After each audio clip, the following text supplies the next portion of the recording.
I'm Ali Boswick, the Chief Executive of the Nelson Tasman Chamber of Commerce, for any of you who don't know me. I think I know most people in the room. And I've got unfortunate role of running some of the economic development programme for this week, so it's slightly daunting because I realised how unprepared I was first thing this morning when I woke up. But it is my pleasure, so thank you very much for coming along. And I know some of you have been coming to a number of these sessions. But it's my pleasure today to introduce Olivia Hall, who hopefully will be known to most of you, and I did make some notes so I didn't miss out anything that she does. But Olivia is here talking today about tertiary education and the importance of that to a community. She's the Executive Director at Te Pūkenga NMIT. She is the Chair of Te Rūnanga o Ngāti Rārua, and on the National Iwi Chair's Mātauranga Iwi Leaders Group. But most importantly for me, she's actually also a world wearable art designer, and and I had the pleasure of actually touring her wonderful garment Mana Uha around the world, representing New Zealand. So Olivia's got many, many hats, but today we'll be talking about tertiary education. So please join with me in welcoming Olivia. Oh, sorry, I forgot to say if there's a fire, go out that way, bathrooms are that way. Thanks, Ellie. Tēnā tātou, he moko pana tēnei o tētahi hu o te waka maui ihi aki nei ki a koutou. Kia ora everyone. It is exciting to be here. Just a little bit about myself, not my very interesting time when I created a wearable arts in my lounge, which I spilled many cups of tea on and had children crawl through and things like that. I left a corporate life 9 years ago and decided to go and teach at NMIT, so I could have nice long holidays and finish the day at 3 o'clock. I say I've failed at that because even though I'm still in the polytech sector, I have gone back to a bit of a corporate life there. Today, like Ali, it was a bit this morning, I woke up and went, oh goodness, what am I going to do? Ali had sort of said, oh, could it be around how tertiary education can contribute to economic, and my first response was it needs to be wider than that. Education is wider than just an economic contributor. So I've broadened it out, it's fairly broad, but there is time at the end for an open session, because I want to have a discussion around the future state of if tertiary education and Whakatū Nelson met all of our needs, and have some input for those that want to pose profound questions. There's also an opportunity for that as well. Just going to make sure. So the key areas, what if tertiary education and Whakatū Nelson,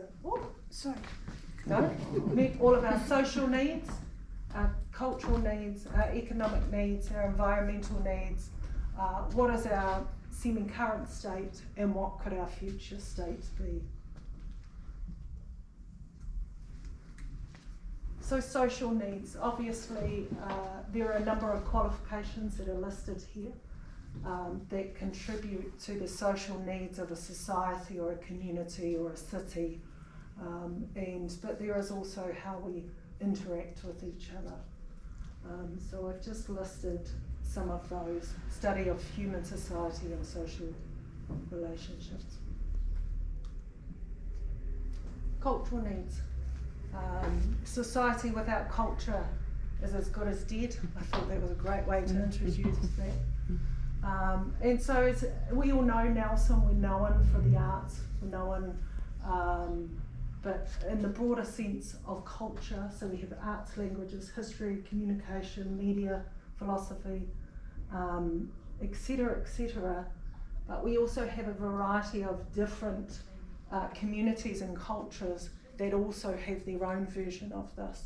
Sometimes we think a little bit Eurocentric and go, well, arts is fine arts, etc. But actually, the tangata whenua in each different separate 8 iwi, and many other different European communities, Asian, Polynesian, migrants, refugees, citizens, they have their own versions of all of these. So how could tertiary education help contribute to Whakatū's Nelson cultural needs? We will touch very briefly on what we currently do. There is I will not say it meets all of the needs, but we do some. How do we actually grow to continue to feed Whakatū's Nelson cultural needs, as well as all the many different communities and societies that fit within it. When you actually think of, particularly in this one, when you put all the different communities and societies on top of all of these, this is a huge area of educational opportunity and educational wealth that will contribute back to Whakatū Nelson. Economic needs. So the GDP of Nelson Tasman is 6,159 million. That was from 2022. Quite an interesting mix of all the different, what makes up that. Interesting, tertiary education makes up 3.5% of our regional GDP. We're well known for our 5 big industries: seafood, horticulture, forestry, farming, tourism, and our growth industries, art and craft, aviation, engineering and IT, according to Wikipedia. So once again, each of these industries have their own needs. Some of them, kia ora, some of them very specific to the industry and some of them more general. We also, these are sort of the exciting, but we have a lot of the mundane, the lawyers, the accountancies, the small business, the owner-operators that are either included or as well as within these. So how can our tertiary education contribute to growing this? Growth-wise, in 2022 we did slightly better than the New Zealand average. So we're doing okay, but how do we do better? And what are the opportunities? Education for education's sake is not enough. It needs to be about how it meets the needs of these industries, both now and in the future. And I'm hoping at the end you'll help with what we need in the future.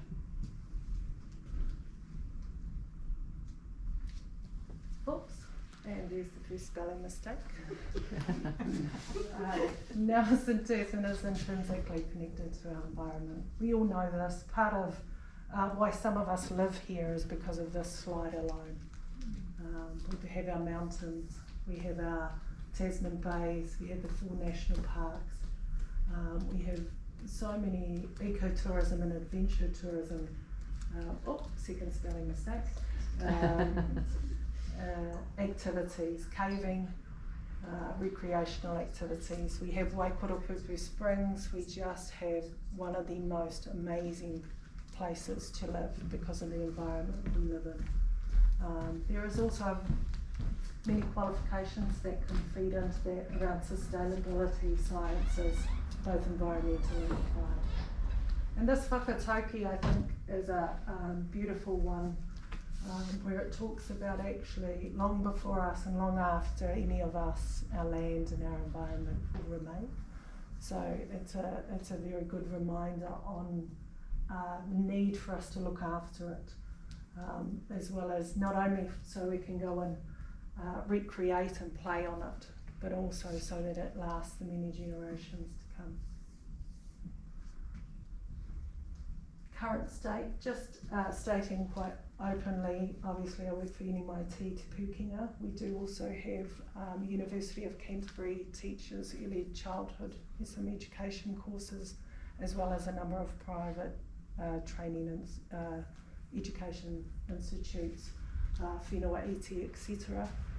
So this is really just ours from NMIT Te Pūkenga. We have over 100 study options, 10 bachelor degrees, nearly 7,000 learners, and 85% of our graduates are in employment.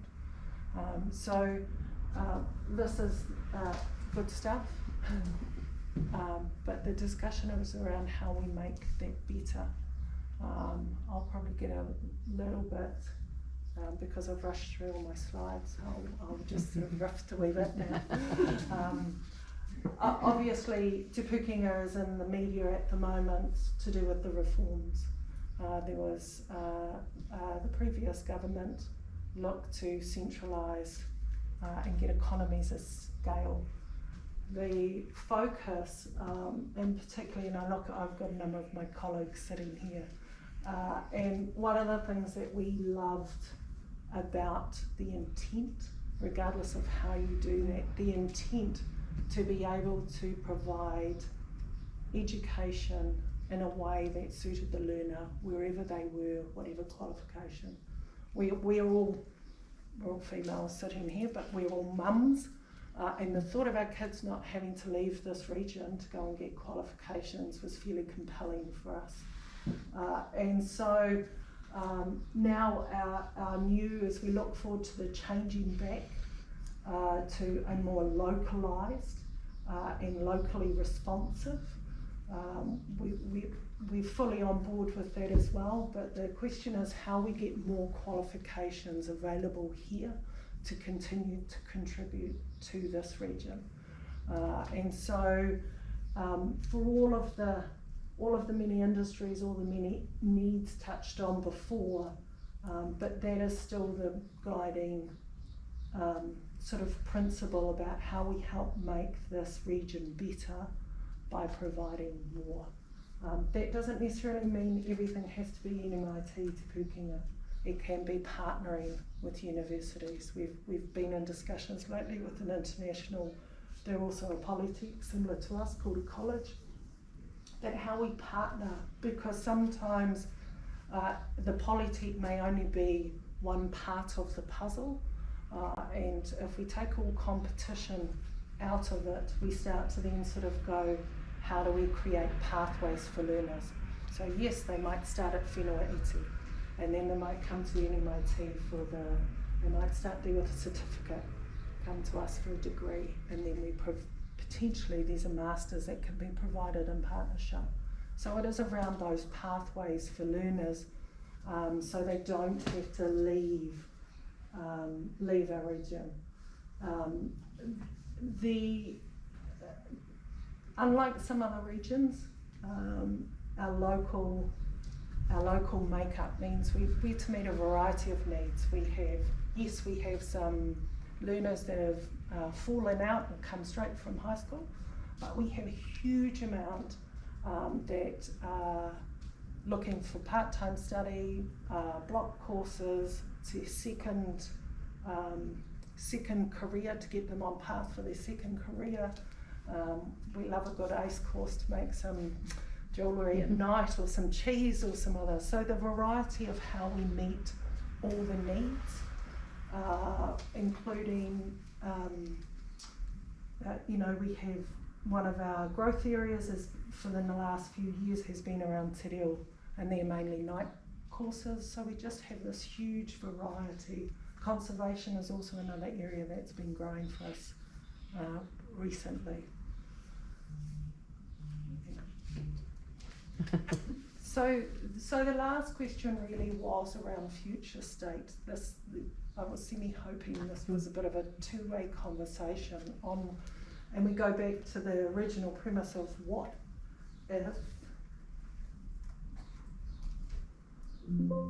if education in Whakatū Nelson, tertiary education in Whakatū Nelson met all of our needs.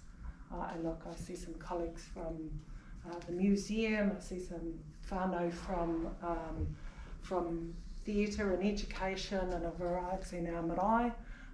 There's a variety of, even just looking at quite a small audience, we already have a diverse set of needs on what you, your families, your communities would be looking for if we were to answer this. So it is really around posing that question so that we can be very specific when we are talking with our tertiary education institutes around actually what we want. Because for NMIT to provide every course that is known to ban is not going to be viable.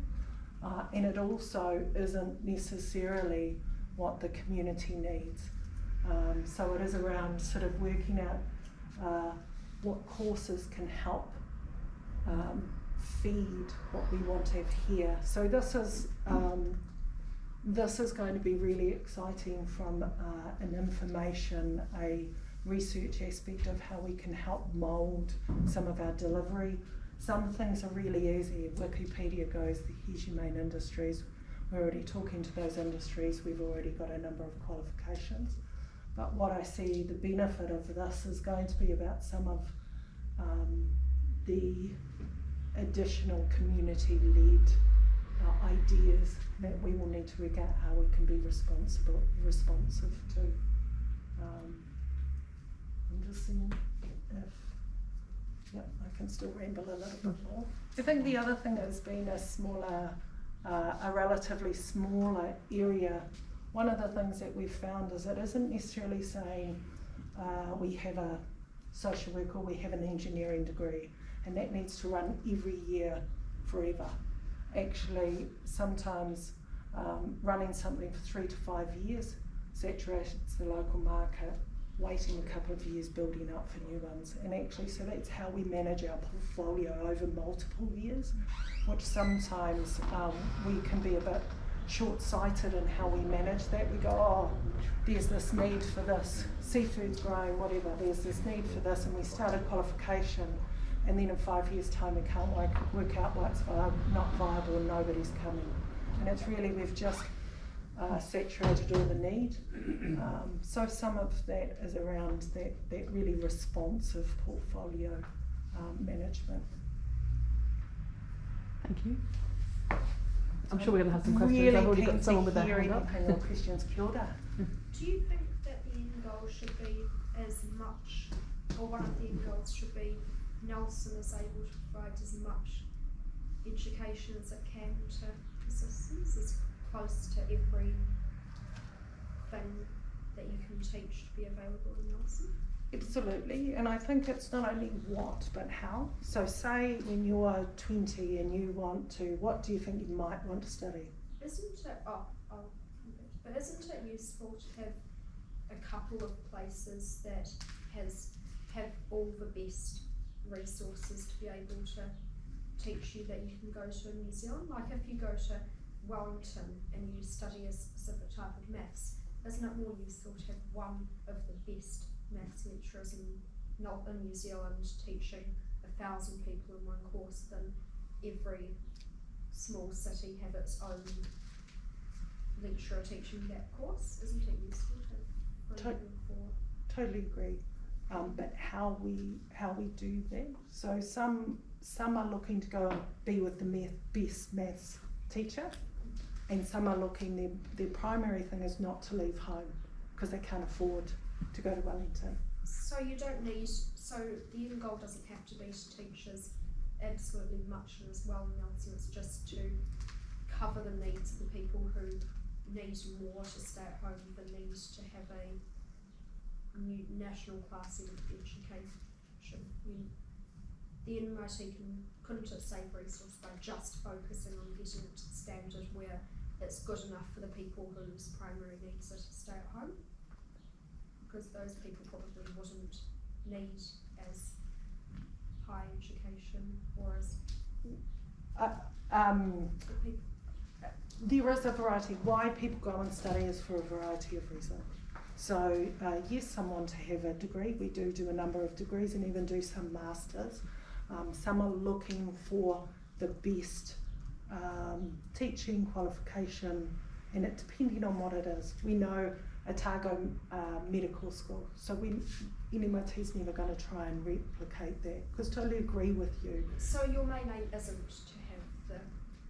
Our main aim is to provide, if learners want to stay here in our communities and society to thrive, what can we do to help make that happen? And what level do you need to reach before you can start focusing on other stuff? I'm not sure of that question, sorry. It's also about how far you have to be, how good you have to be at teaching people before that's enough? Because as you said, you're not going to try and become... Some things we have some of the best in New Zealand, yeah. So we have some, and this is where specialisation, maybe it's more of a specialisation. So there is specialisation. Nelson, Marlborough, Tasman are known for some vocational specialisations where basically others would come to us. So we have wine growing over in Marlborough. We have aviation engineering, which very few places do.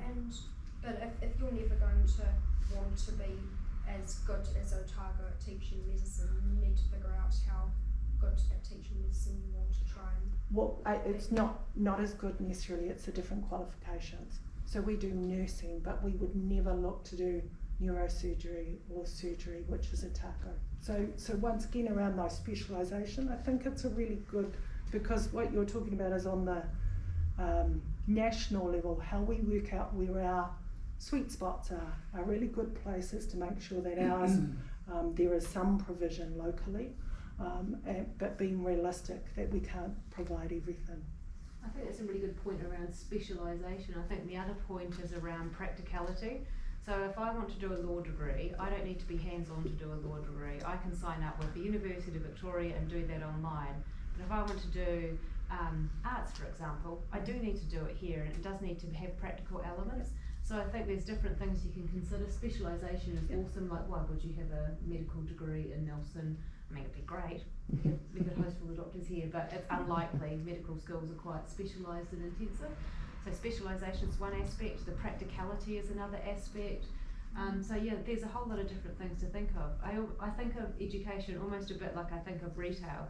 Like retail's having a super hard time right now, and you've got your Glassons and your Hellensteins and all those places. People shop online. So people will shop online for education. So if you focus on the practicality, just like if you focus on hospitality, you can't order your cup of coffee from Amazon and have it delivered hot. Doing the practicality stuff here at NMIT.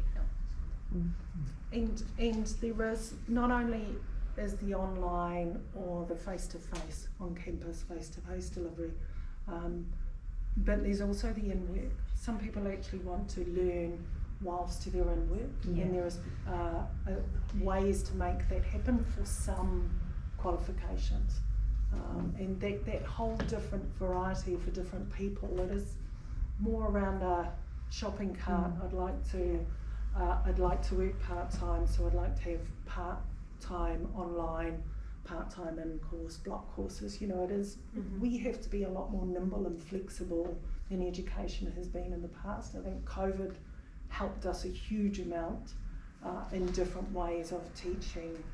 You know, we still had people learning how to cook, doing our cooking courses whilst they're at home in COVID, and they were sent ingredients, and then they had to video stuff. So we actually, some of the things we thought we would never be able to do in vocational hands-on training, we've actually come a long way.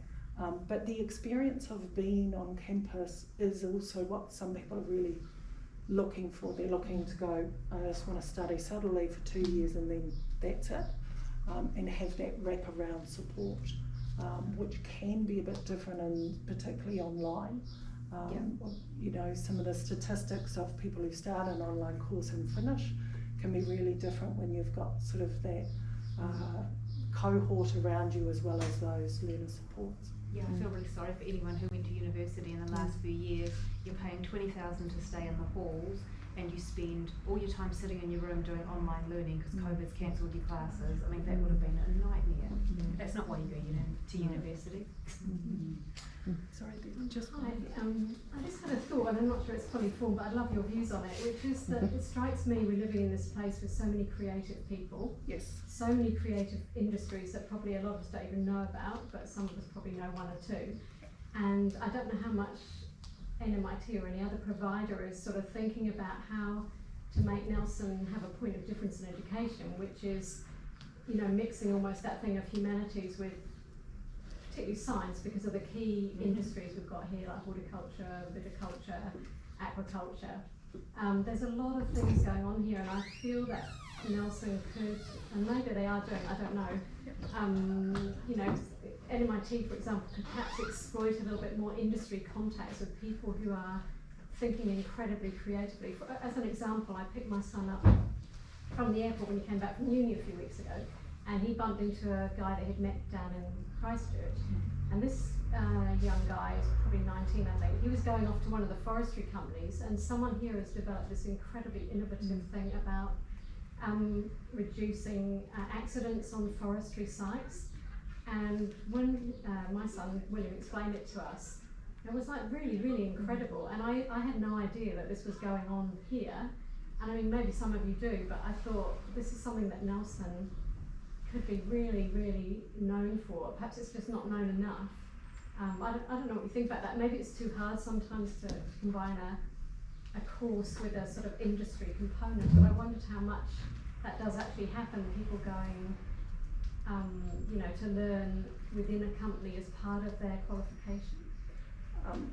If I'm completely honest, across our different courses, there's mixed levels. We have some where we have a really high, partnerships and working with Cawthron. We've done some of those areas very well. Some others not so much, and it is about being responsive and adaptive to different needs. I think the arts in particular have struggled all over Aotearoa, tertiary education wise. Numbers have dropped, but I think going back to earlier points and this point around specialisation is an opportunity to sort of look at what could be added there alongside industry and to help sort of create some point of difference that might attract people from outside New Zealand, outside Nelson, the region, or outside of New Zealand to it, to help keep it sustainable for longer and meet local needs. We've got an amazing industries here. We have our own unique mix that is quite exciting. I wonder sometimes, I'm really not informed, this idea about, just a cross-pollination of, say, getting some students from one course to talk about something that somebody in a completely different course is doing. Because we do, I guess in history we've gone down this sort of thing about that's arts, that's science. But we do know that really now we need creativity, and Nelson's got creativity in its spades, isn't it? So thank you. I just saw that you represent sort of, or you service nearly 7,000 people. And I'm just wondering, this is a more superficial question, but as a city, how do we attract them and retain them irrespective of the quality of your education? There is a shop window element, I guess, where people want to come. They see it as a vibrant place, a place where they can learn, but also where they can thrive and stay. And I'm wondering if NMIT has a role to play, or if you do currently play a role in helping shape the fabric of the city to be an attractive place, because it seems like a significant voice that you could use for that group. And I know it's diverse, but that's even better in a way, I think it is very attractive. It's very easy for us, particularly international, to the size, the safety, the smallness is almost perfect.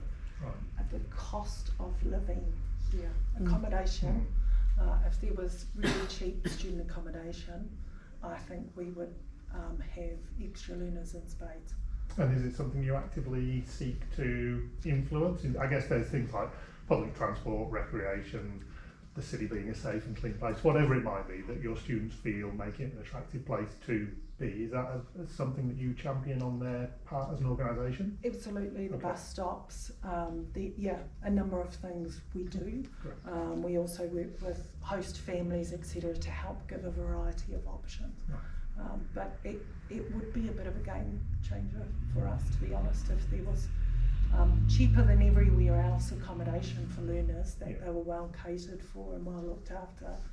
I think it would definitely be a game changer, but that's not our business, but yes, advocate for that really strongly. Cool.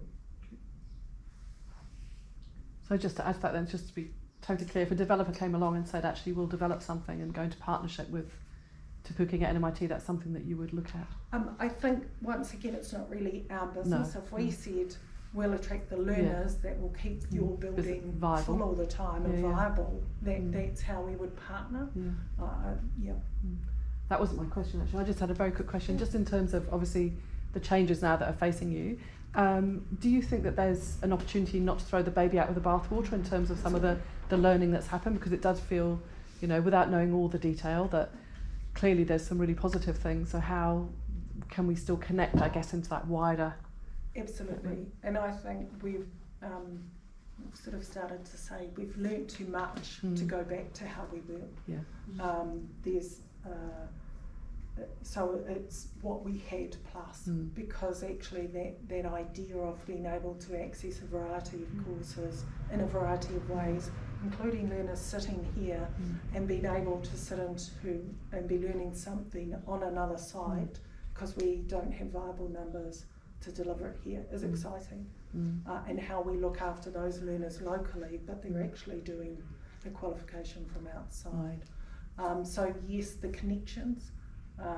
We're still waiting to see the unifications of courses. I think most of us are really hoping that happens.